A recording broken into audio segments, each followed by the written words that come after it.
Esse capítulo 5 de Mateus, ele, a exemplo dos capítulos 6 e 7, louvado seja o nome do Senhor Jesus,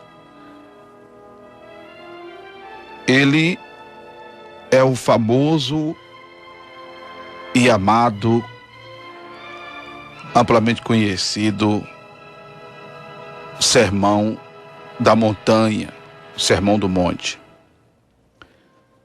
É um dos 5 discursos de Jesus registrado em Mateus. Os outros estão no capítulo 9, do versículo 35 ao capítulo, até o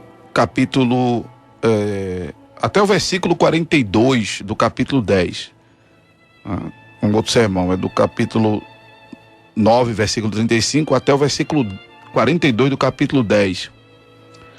Um outro é do capítulo 13, do versículo 1 ao 52. Um outro sermão é do capítulo 17, versículo 24, até o versículo 35 do capítulo 18. E outro sermão vai do capítulo 23, versículo 1, até o versículo 46 do capítulo 25. O que eu acho bacana deste sermão, e eu concordo com os redatores da Bíblia anotada, a Bíblia anotada, ainda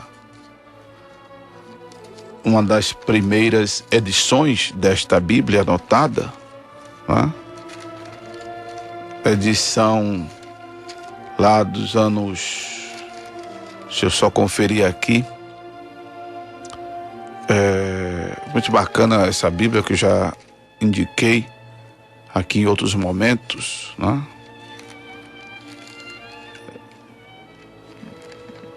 Uma das primeiras edições desta Bíblia, do ano de, deixa eu conferir aqui, 1962, né? Não, 1991, aliás, 1991, a primeira edição brasileira. Foi impressa em agosto de 1961. Eu concordo quando os redatores desta Bíblia, eles dizem que o Sermão do Monte não apresenta o caminho da salvação, mas o caminho da vida justa para os que fazem parte da família de Deus, contrastando o novo caminho com o caminho antigo dos escribas e fariseus. Para os judeus do tempo de Cristo, o sermão foi uma explicação detalhada. Eu acho bacana isso aqui. Uma explicação detalhada do que significa a exortação: arrependei-vos. E eu concordo, por isso que eu estou verbalizando essa declaração dos redatores no rodapé da Bíblia anotada, referente ao capítulo 5, que o Sermão do Monte foi também uma elaboração do espírito da lei, o que para todos nós é uma revelação detalhada da justiça de Deus, e seus princípios são aplicáveis hoje para os filhos de Deus. Eu costumo dizer, inclusive, que o Novo Testamento, ele é, com precisão, a interpretação que Jesus dá do Velho Testamento.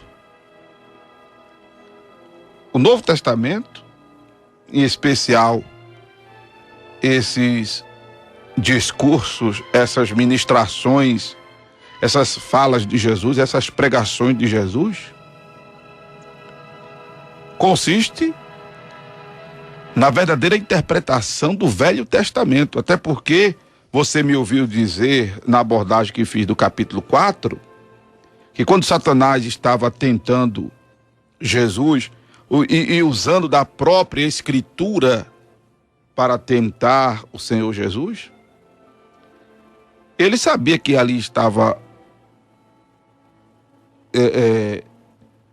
humanamente falando, era Deus. Não é? Ele sabia que quem estava ali em forma humana era Deus. E a maior queda que ele podia proporcionar a Jesus era exatamente o tropeço sobre suas próprias palavras. Não é? O que seria uma desmoralização, que esse é, na verdade, o grande projeto do diabo. Gerar desmoralização a Deus, à igreja, a você, a mim, a nós. A palavra desmoralização é exatamente sinônimo do que a gente entende por escândalo, não é? E que Jesus trata disso, inclusive, aqui no Sermão da Montanha, o Sermão do Monte, que compreende com precisão do capítulo 5 ao capítulo 7 de Mateus. Então, o que nós temos é uma verdadeira interpretação da lei que, se no passado ela era torcida, ela foi entronchada. Eu vou usar a linguagem que Paulo usa aos gauleses. Ela foi transtornada por escribas e fariseus, grupos que eram mais avultados na época de Jesus. Ainda hoje, a Escritura Sagrada, ela sofre torções, ela sofre adulteração, ela sofre exatamente um entendimento contrário do que ela quer comunicar por aqueles que se utilizam da fé, da religião, para interesses escusos, para interesses pessoais, para projeções financeiras, políticas, para o status quo, para, enfim, explorar os outros, se assenhorando da ingenuidade das pessoas, se assenhorando das pessoas pela sua ingenuidade, se assenhorando dos bens das pessoas, também por sua ingenuidade, por sua ignorância, por seu desconhecimento da palavra de Deus, explorando a fé das pessoas e a sede que as pessoas têm de Deus. Tem sofrido a Escritura Sagrada torções em função disso, não é? Porque é intrigante como padres, pastores e outros líderes religiosos, conhecedores da Escritura Sagrada, não a ensinam como ela deve ser ensinada. Não pregam o Evangelho como o Evangelho deve ser pregado. É por isso, irmãos, que eu já disse aqui, numa abordagem recentemente, e volto a dizer, que, biblicamente falando, a gente obviamente devemos esperar Jesus agora. Nós devemos esperar Jesus agora. Mas o Senhor Jesus, em um desses sermões que eu acabei de mencionar, desses outros 5 sermões que existe aqui em Mateus, o Senhor fala de que quando o evangelho do reino for pregado em todo o mundo, Mateus capítulo 24, versículo 14, por exemplo, está escrito: e este evangelho do reino será pregado em todo o mundo em testemunho a todas as gentes, e então virá o fim. Se o fim que está relacionado ao arrebatamento da igreja, que é o primeiro grande passo para o fim, não é? Porque com o arrebatamento da igreja, logo após se desencadeia a grande tribulação, com seus 3 anos e meio de suposta paz, depois com mais 3 anos e meio de muita angústia sobre a terra, e que eu já disse, falando de escatologia aqui, esses 7 anos, a junção dos 3 anos e meio, né, com os outros 3 anos e meio, ou seja, 3 anos e 6 meses, não significa necessariamente 12 meses vezes 7, isso é só para que também tenhamos uma ideia que vai acontecer, e que pode ser 12 meses vezes 7, que dão 7 anos. Né? Mas partindo do arrebatamento da igreja, que desencadeia o grande começo do fim, a pregação do evangelho do reino está muito a desejar, porque o evangelho que estão pregando não é o evangelho do reino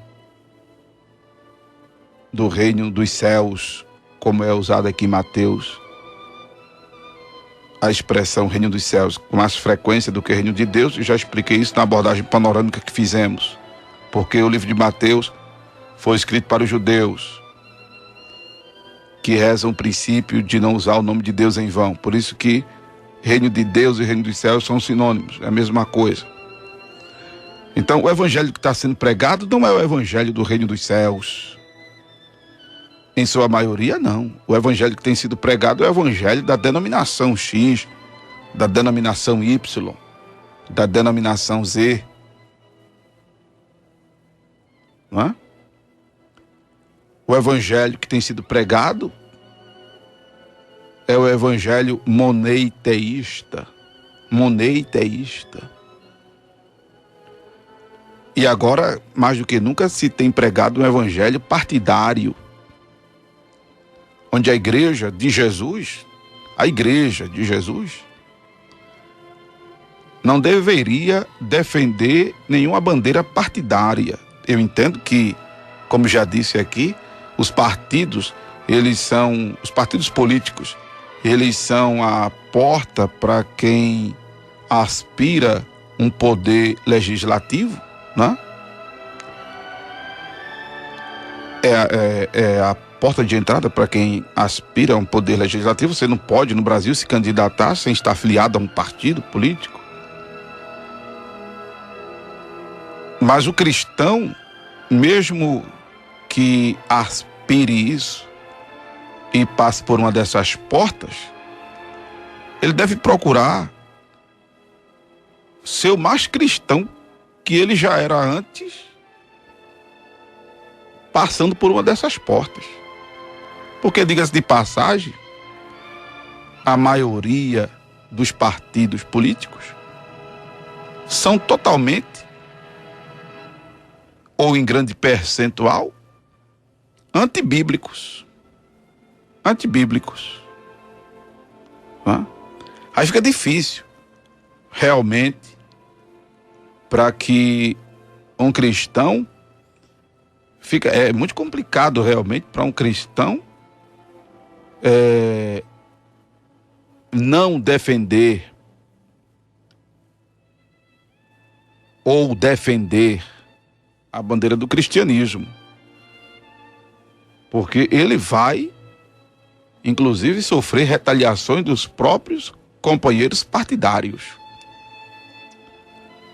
Mas, se ele souber fazer essa decantação e conseguir passar isso para os de fora, que é mais complicado ainda, passar isso para quem está de fora, que critica os falsos políticos, os políticos ladrões, os políticos mercenários, não é?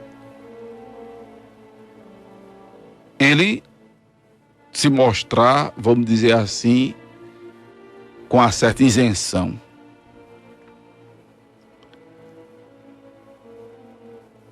Mas, independente disso, tanto fora como dentro, não é, dessa sistemática política e dentro dessa sistemática denominacional, porque é realmente algo intrigante que as denominações têm se comprometido politicamente.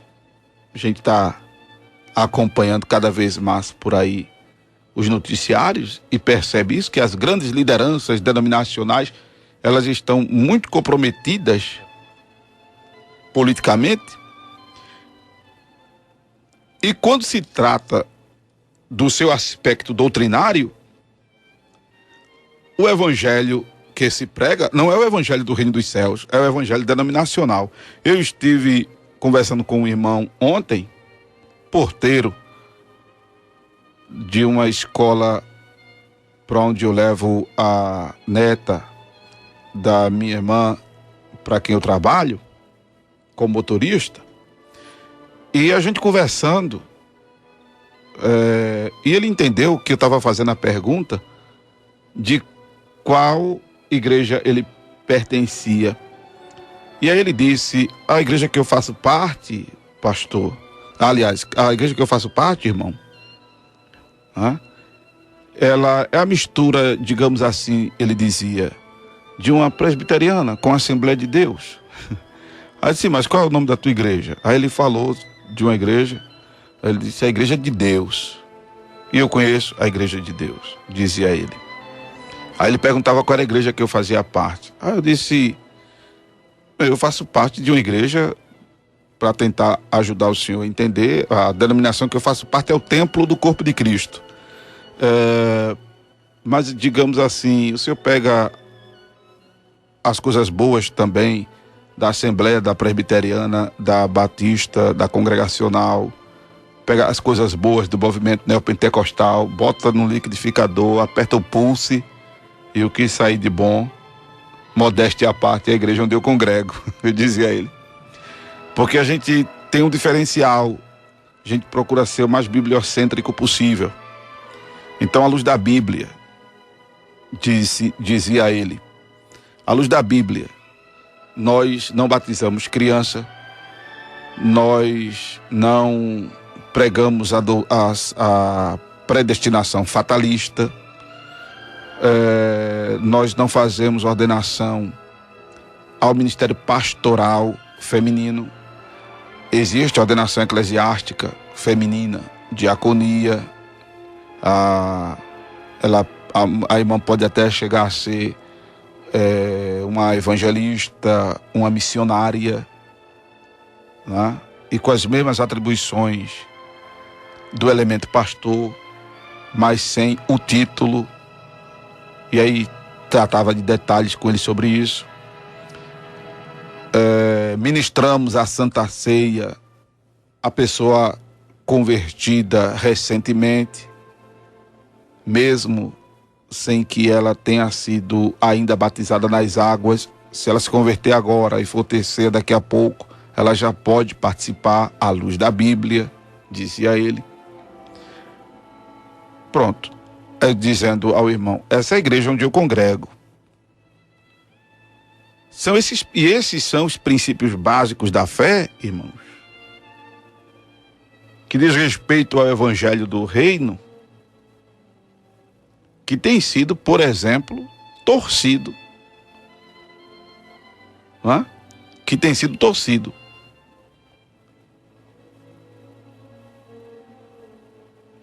Então, se depender da pregação do evangelho do reino, como está escrito em Mateus capítulo 24, verso 14, vai demorar muito Jesus vir. Porque o evangelho que estão pregando não é este. Não é? Louvado seja Deus. Agora, deixa eu dizer a você e deixar você bem avisado. Espere Jesus agora. Viva esperando Jesus agora. Porque a qualquer momento você pode ser chamado para a eternidade. E a Bíblia diz que o homem está destinado a morrer uma só vez, vindo depois disso o juízo. Como também, a qualquer instante, a trombeta pode soar. Considerando as palavras de Pedro, que não ignoremos que um dia para Deus é como 1000 anos, e 1000 anos é como o dia de ontem. Não é? Pedro diz isso em sua epístola. Deixa eu achar aqui a referência para que você que tem interesse, anote aí. 1 de Pedro, deixa eu conferir aqui. Aliás, 2 de Pedro, né? Capítulo 2, 2 Pedro, capítulo 2, capítulo 3, 2 de Pedro, capítulo 3, versículo de número 8. Amados, mais amados, não ignoreis uma coisa, que um dia para o Senhor é como 1000 anos, e 1000 anos como um dia. Hã? Amém? Então, consciente disso aqui, a gente deve viver esperando Jesus agora. Então viva na expectativa de que a qualquer instante você pode ser lançado para a eternidade, pela fatalidade, pela morte. E que ninguém sabe o dia e a hora que vai morrer, não é verdade? Como a qualquer instante pode se dar o episódio, louvado seja Deus, descrito em 1 de Coríntios capítulo 15, versículo de número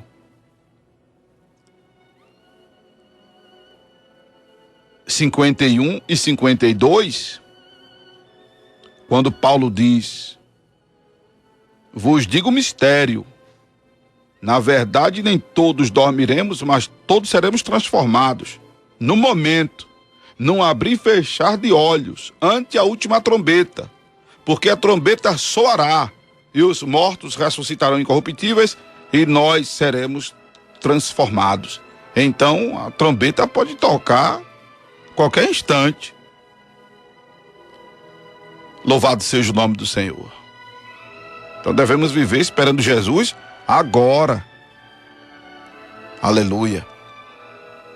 Mas voltando a Mateus, capítulo de número 5, nós temos aqui várias pontuações a fazer, e esta das bem-aventuranças, bem-aventurado significa feliz, não é? Em que Jesus, vendo a multidão que foi a ele, por conta de sua fama ter corrido por toda a Síria, porque os que padeciam acometidos de várias enfermidades e tormentos, ele os curava, não é? Libertava os endemoniados, curava os lunáticos, curava os paralíticos. Louvado seja Deus. E aí seguia-o uma grande multidão da Galileia, de Decápolis, de Jerusalém, da Judéia e da além do Jordão.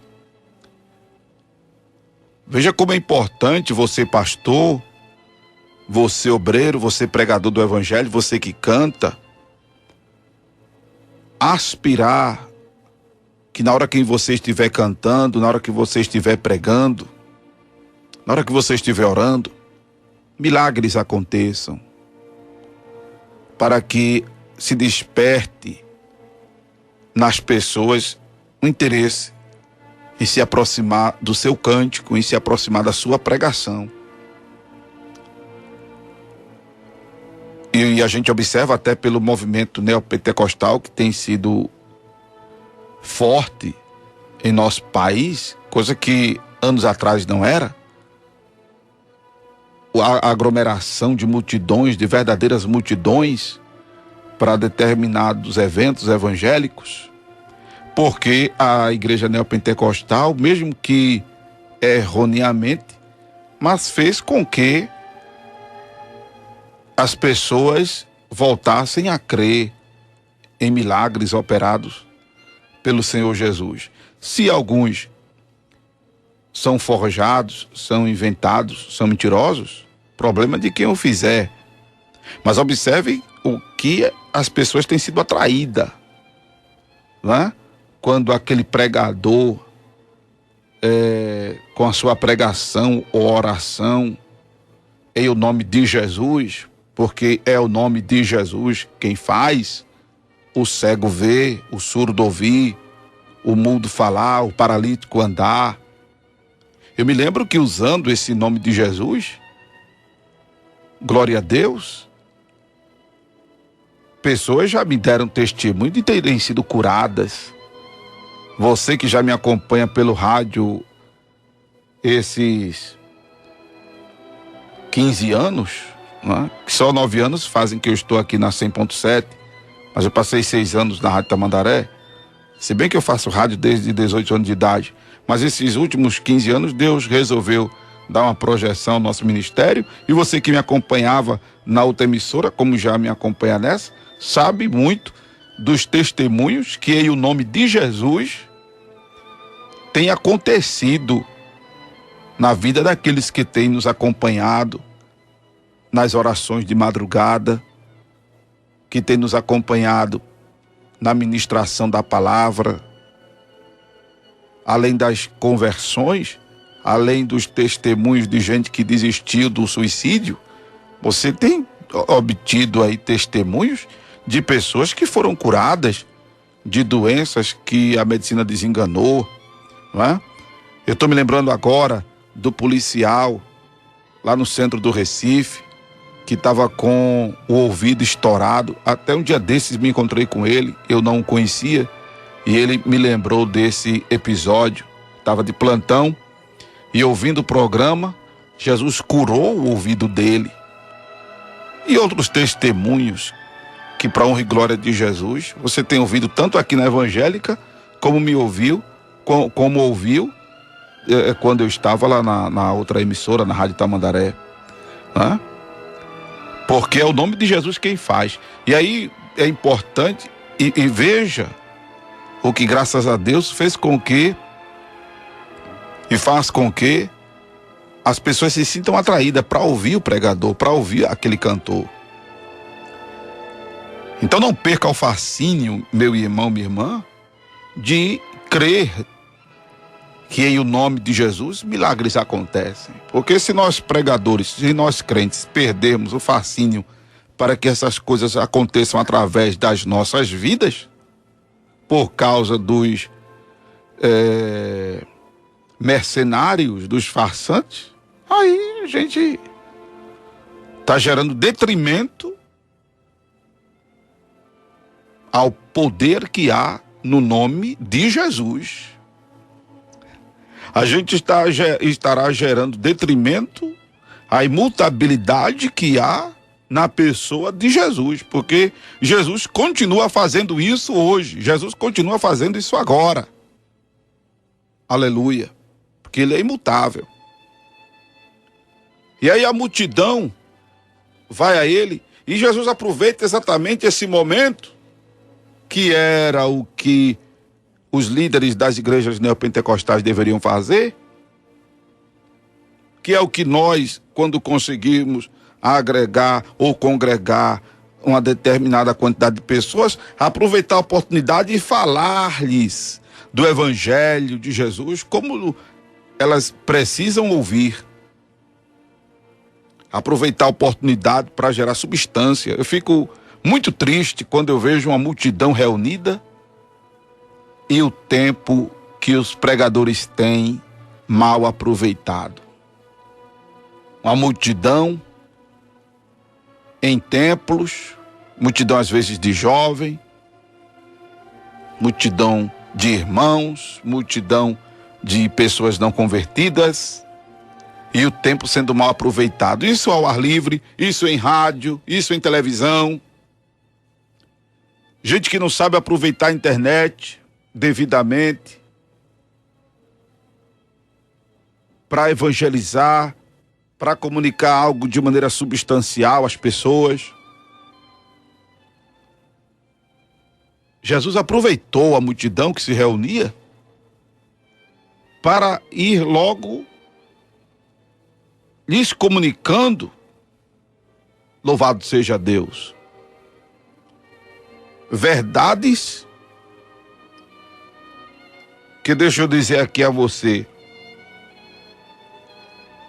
resolveriam suas vidas como resolvem as nossas vidas. E aqui Jesus começa falando dos pobres de espírito. E ser pobre de espírito, não na perspectiva do mundo, que no mundo ser pobre de espírito é ser pessimista, é ser negativista, é ser do contra, né? Ou então uma pessoa potencialmente suicida. Não, ser pobre de espírito não é isso. A pobreza de espírito aqui que Jesus fala, que inclusive torna a pessoa feliz, por ser dela o reino dos céus, é a pessoa humilde. É a pessoa que expressa dependência de Deus. O pobre de espírito aqui, louvado seja o nome do Senhor, é a pessoa que é desprovida de autossuficiência, que depende de Deus, que busca a Deus. E diga-se de passagem, essa pobreza espiritual está relacionada também à relação sociável, no sentido de tratar os outros na perspectiva de que mais cedo ou mais tarde pode precisar dele outro, do próximo.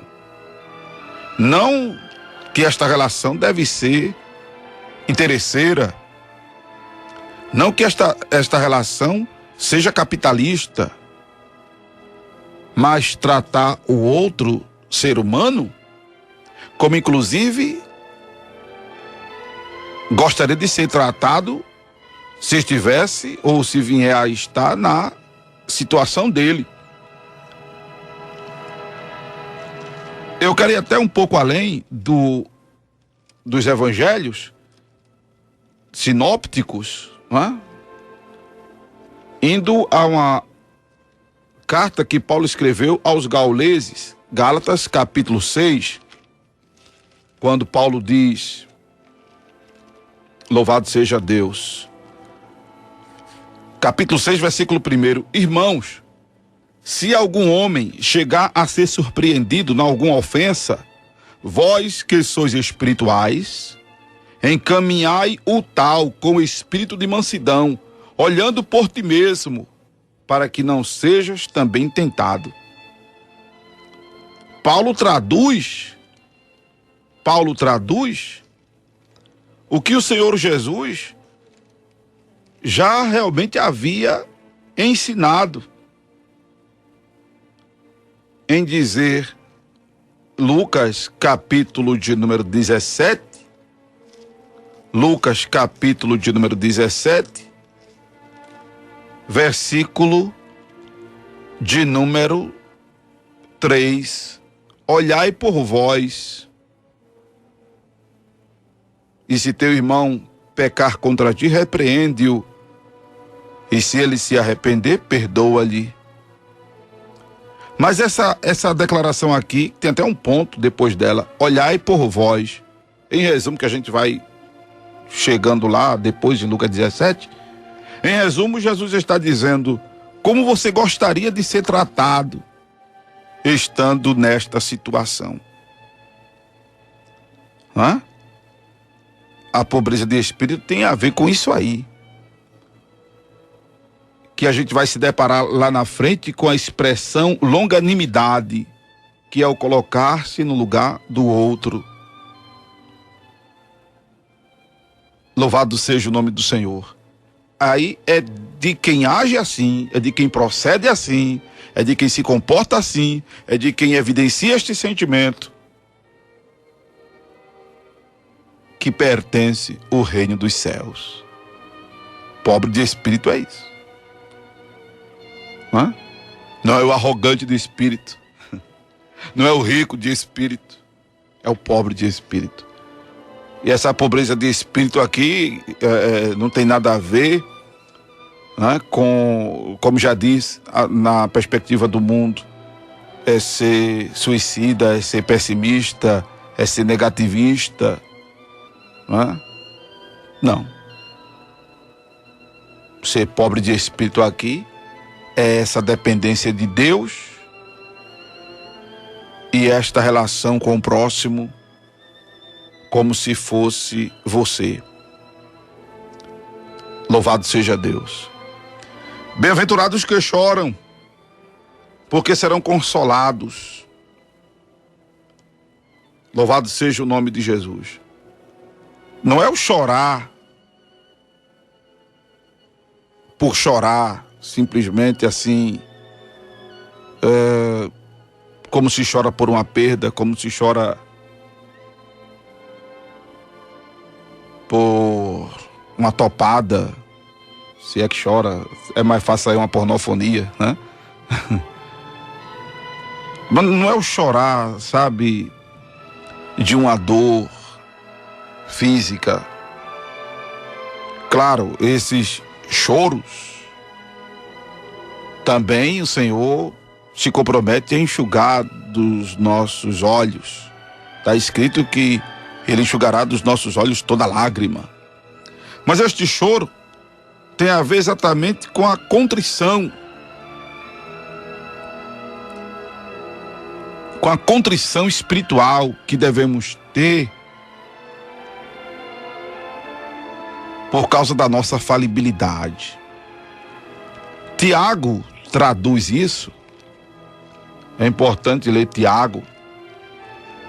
Tiago traduz isso quando ele diz, no capítulo 4, versículo 9: Senti as vossas misérias, e lamentai e chorai. Converta-se o vosso riso em pranto, e o vosso gozo em tristeza. Humilhai-vos perante o Senhor, e Ele vos exaltará. Então esse choro é exatamente o estar contrito, o estar consciente de que é pecador e de que até calado está errado diante de Deus, para não se ensoberbecer nunca, porque a gente fica sempre querendo ter a razão, a gente sempre fica querendo estar certo. E por mais que nós desejamos estar certos, somos pecadores. Por isso que Jesus disse, no capítulo 18 de Lucas, na parábola que ele faz, do versículo 9 ao versículo 14,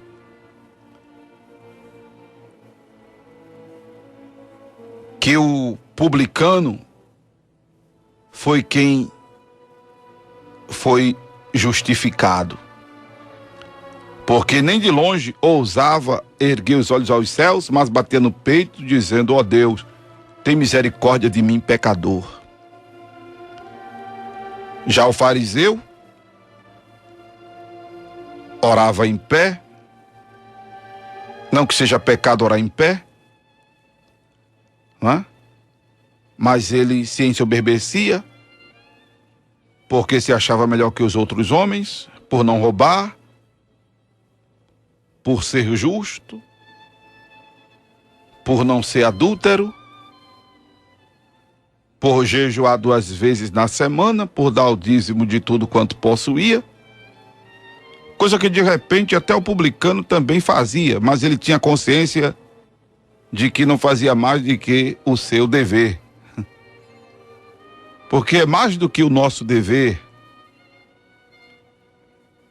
não roubar, é mais do que o nosso dever ser justo, é mais do que o nosso dever não adulterar, é mais do que o nosso dever, aliás, até a necessidade nossa, jejuar, é mais do que o nosso dever ser dizimista. Mas ainda assim o publicano batia no peito e dizia: ó Deus, tem misericórdia de mim, pecador, porque nada dessas ações nos justificam. Nenhuma dessas ações nos expurgam. Como disse Paulo: miserável homem que sou, quem me livrará do corpo desta morte? Que o bem que eu quero fazer eu não faço, e o mal que não quero fazer, quando vejo, já o tenho feito. Então, por causa disso, Deus, tem misericórdia de mim. Aí, bem-aventurados que choram, porque eles serão consolados. Louvado seja o nome do Senhor Jesus. Bem-aventurados mansos, porque eles herdarão a terra. Esse herdar a terra aqui não é esta terra. Se bem que essa terra passará por uma metamorfose, ela vai sumir. No dia do juízo final, céu e terra vão sumir. Mas antes do juízo final haverá o milênio, que será na terra. O milênio que se desencadeará depois da grande tribulação, que culmina com a parousia, que é a vinda de Jesus visível, com os anjos e com a igreja que foi arrebatada, né? E aí surge a abertura do milênio, onde céu e terra será a mesma grei para os ressuscitados e os transformados, né? Mas depois do milênio, e obviamente depois do juízo final, onde adentraremos na eternidade, e aí o novo céu e a nova terra, que será o habitat dos salvos, é para onde irão os mansos.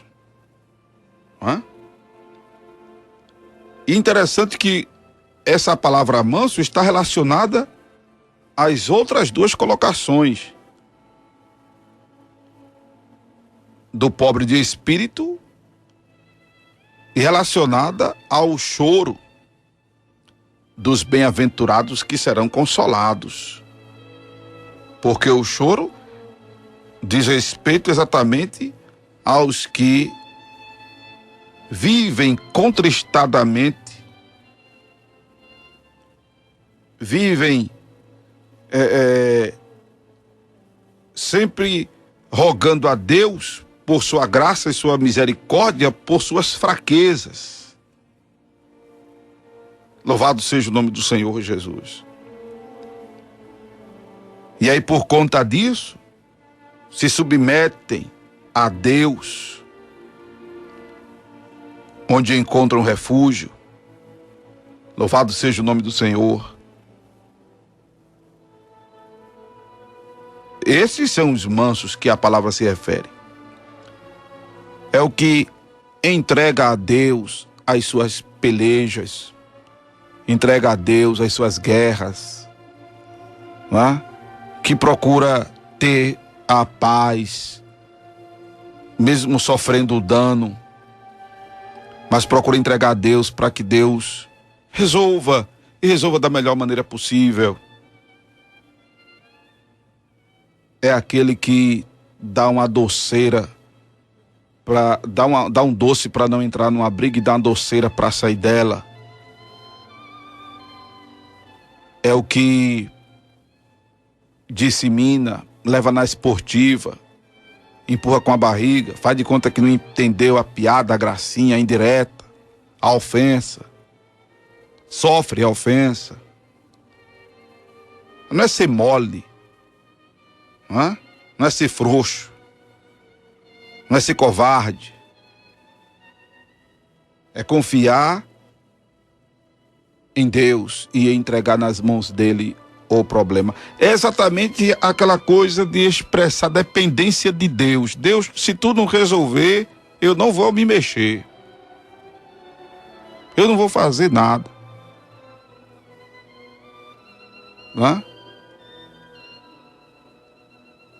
Aí Deus, louvado seja o nome do Senhor, promete a eternidade aos que se comportam assim, porque aí zelam por suas almas, zelam pela glorificação do nome de Deus. Já pensou se você vai agir na carne, o nome de Deus é escandalizado, você perde a sua salvação, aí não vai herdar a terra prometida. A terra aqui não é essa terra, é a terra prometida. É a mansão celestial, é a Canaã celestial, é a Nova Jerusalém. Se você for agir na carne, você corre o risco de perder a sua salvação. Se você for agir por conta própria, você corre o risco de perder a sua salvação. Então, bem-aventurados são os mansos. Louvado seja o nome de Jesus. Bem, como eu já disse, essa abordagem do capítulo 5 de Mateus, ela vai demorar, porque agora que a gente está no versículo 5, né? Então tem a primeira parte dessa abordagem. Espero que você volte a nos ouvir para acompanhar as outras ministrações que vamos na sequência aqui, depois falar do versículo 6. Claro que nem todo o capítulo 5 vamos estar tratando dele de versículo por versículo. Estamos dando uma ênfase a esta bem-aventurança, porque se faz necessário explicar esses elementos aqui das bem-aventuranças, para que se esclareça do que se trata o ser pobre de espírito, o ser manso. Como vamos explicar isso aqui? O ter fome e sede de justiça. Isso é forte. Amém? Louvado seja o nome de Jesus. Você acabou de ouvir o programa Acorda Bênção, com o pastor Amaro Correia.